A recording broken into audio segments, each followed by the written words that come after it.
أعوذ بالله من الشيطان الرجيم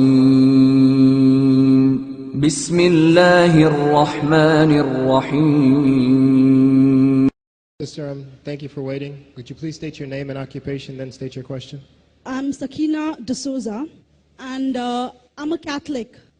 I believe Brother Yusuf was a Catholic before. I would like to ask him the simple question. He was brought up like a Catholic, but what made him change? Doesn't he believe that the Messiah is true, or did he ever feel that the Catholic religion, has not brought up any Messiah and the Bible is false? I would like to just know what that means, because he said he was a Catholic before and now he has become a Muslim. What made you change? What was that storyline before? Doesn't he believe that there is a Messiah, or the Messiah had come, saved us, died on the cross? Thank you very much for a good question. I hate to disappoint you, but I wasn't a Catholic. But I was with a Catholic priest the night that he accepted Islam. And I asked him these questions you asked me. Because after all, I was still a Christian, a preacher in Christianity, and I wanted to know why my best friend, a Catholic priest, had converted. That's a pretty weird thing. A Catholic priest is not like a regular preacher in the Protestant religion. A Catholic priest has given up everything.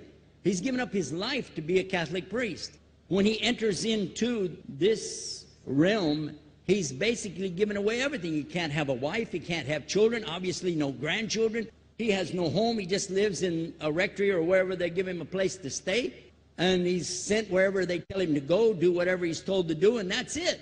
And he cannot disobey the Pope, otherwise they can kick him out of the religion, and if they do, he's excommunicated and he goes to hell forever. So how would a person like this want to become one of those Muslim terrorists? That's what I wanted to know.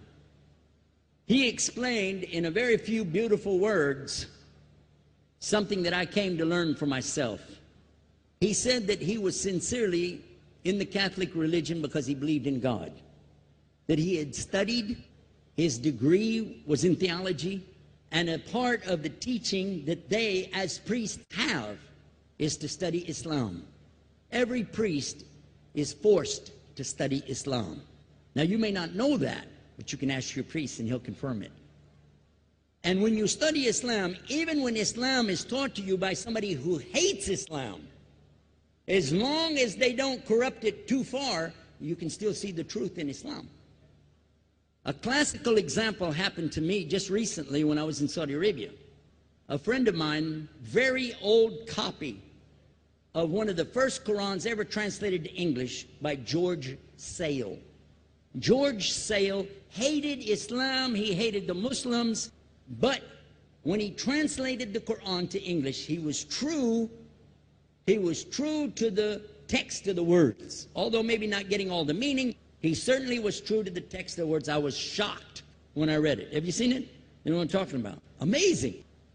And listen to this. George Bernard Shaw, for instance, is one of many, a long list of people who read this and realized the truth of Islam. When people see the truth of Islam, it can change them if they want to be guided. If they want the truth, it can change them. You might think, I'm a Catholic, I'll never be anything but a Catholic. But I'm going to ask you a question, and I want you to be honest. This is not for you to, start a debate, but just be honest. Was Jesus a Catholic?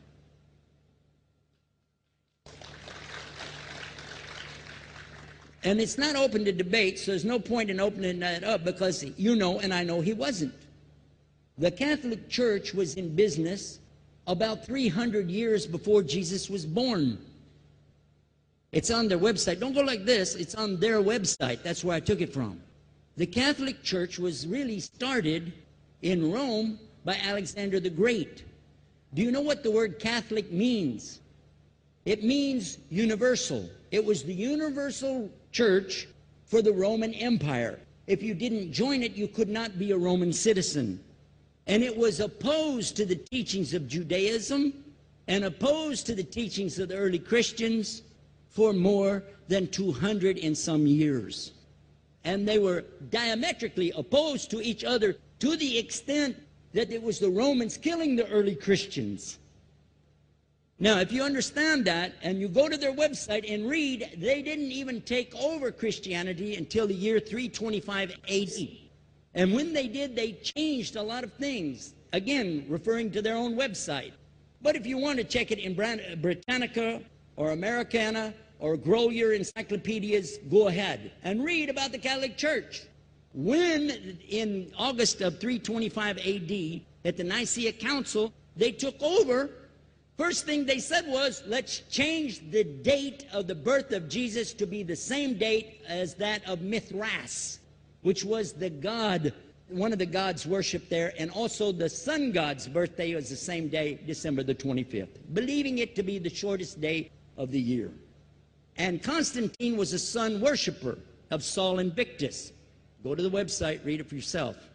There are a lot of points, but not the least of which, even today, if you go in any Catholic church, and I have, you'll see so many portraits and statues and idols and images throughout the whole place that for the one who's never experienced that, for a Muslim who knows about these images, he'll be like, whoa, a'udhu billah. Whoa, what's this? The first time I walked in a Catholic church, I was about 10 years old. I was shocked. I was shocked at the idols and statues everywhere, because in the Protestant religion, we were brought up to believe that the second commandment was just as important as the first commandment. The first commandment in the Bible, in Exodus, is the same as the first commandment in the book of Deuteronomy. It says, I am the Lord your God that brought you out of the land of Egypt in the house of bondage. You know no other God beside me. Beside me there's no other gods. Thou shalt not have any other gods beside me. How many in this room agree with that commandment? Raise your hand. You notice the Muslims are raising their hand because it means Ashhadu an la ilaha illallah. That's the first commandment for us as well. The second commandment you have clearly says, thou shalt not make any idol, any graven image of anything that creeps upon the earth, swims in the sea beneath, or flies in the air above. And I was sitting in a church one time, sitting there in the morning service, watching, the preacher talk. And, they go on and on and on. And sometimes you lose your train of thought. I was looking. Whoa! On the front of the podium, there was a fish. A fish. For the symbol, make you fishers of men. It had a fish. I said, whoa. Then I looked up above his head at the big stained glass window, and it had a dove. And he had the olive branch in his mouth. The dove is flying, the bird, I said, whoa. And then I look over here, and there's a cross with a man hanging on it. And I said, wow, they didn't miss a single one. They got them all. Something walking on the earth, something swimming in the sea beneath, something flying in the air above. So look at these two things. Clearly, the first two of the 10 commandments, bang, bang, boom. Because if you said God is more than one, where did you get it from? When Jesus is talking to his own companions and they ask him, what's the greatest commandment?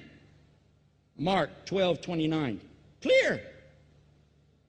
The greatest commandment is to know, O Israel, the Lord your God is one God.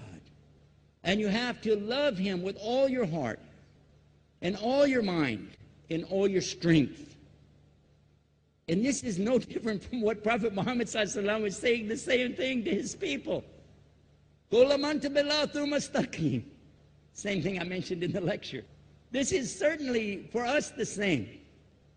So what you see is Muslims practicing the commandments, and you see people claiming the commandments but practicing something else. And I have seen more converts from the Catholic Church than any other of the many sects of Christianity, and especially from the nuns, priests, and even an archbishop. And all of them are better than me. Those guys and women that I see do this, they still sacrifice their whole life to get the true message of Islam, not only to you, but to Muslims as well, because we all need to know about it. But thanks for a great question.